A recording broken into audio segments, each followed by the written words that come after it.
So எக்ஸாக்டாக இந்த state ஹைவேல பஸ் ஸ்டாண்டு பக்கத்துலேயே வந்து இந்த லேஅவுட்டை வந்து அமைச்சிருக்காங்க. இது DTCP and RERA approved gated community ப்ராப்பர்ட்டிங்க. காஞ்சிபுரம் போகிற எல்லா பஸ்ஸுமே நம்ம சைட்டு வாசலில் நின்று தான் போகும். அது மட்டும் இல்லாமல் railway station just walkable distance.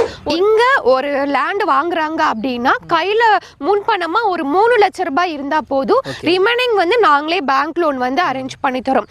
அதே மாதிரி இங்கே ஒரு வீடு கட்டுறாங்க அப்படின்னா அவங்க கையில் முன்பணமாக ஒரு 7 இல்லைன்னா ஒரு 8 லட்ச ரூபாய் இருந்தா போது ரிமைனிங் வந்து பேங்க் லோன் பண்ணி. பிருந்தாவனம் பப்ளிக் ஸ்கூல் வந்து அமைஞ்சிருக்கு. கிளைண்ட் வந்து பாத்தீங்கன்னா டைரக்டா கம்பெனில வாங்குறதுனால நாங்க வந்து எந்த ஒரு புரோக்கரேஜ் கமிஷனும் கஸ்டமர்ட்ட இருந்து வாங்குறது இல்ல. 2500 ரூபாய் போயிட்டு இருக்கு. இப்போ நம்ம ஆஃபர் பிரைஸா ஒரு சதுரடி ரெசிடென்ஷியல் பிளாட் வந்து 2300 ரூபாய்க்கு கொடுத்துருக்கோம். 30 அடி 24 அடி அகலமான தார் ரோடு வந்து கொடுத்துருக்கோம். சோலார் எல்இடி ஸ்ட்ரீட் லைட் வந்து ப்ரொவைட் பண்ணியிருக்கோம். ஸோ 3 பேஸ் இபி கனெக்ஷன் நம்ம சைட்டுக்குள்ளேயே கொடுத்துருக்கோம். அது மட்டும் இல்லாமல் சைட்டு சுற்றிலும் ஃபுல்லாகவே சிமெண்ட்ல காம்பவுண்ட் வால் வந்து ப்ரொவைட் பண்ணியிருக்கோம். ஸோ என்ட்ரன்ஸில் அவங்க வெல்கம் பண்ணுற மாதிரி பெரிய கிராண்ட் ஆர்ச் கொடுத்துருக்கோம். ஸோ நம்ம லேஅவுட்டில் 2 பெரிய பார்க் வந்து ப்ரொவைட் பண்ணியிருக்கோம். Children play area. இப்போ வந்து செங்கல்பட்டு வந்து சேட்டலைட் சிட்டியாக வந்து அனௌன்ஸ் பண்ணிட்டாங்க. அமிர்தா கேட்டரிங் காலேஜ் நம்ம சைட்டு நியர்பையே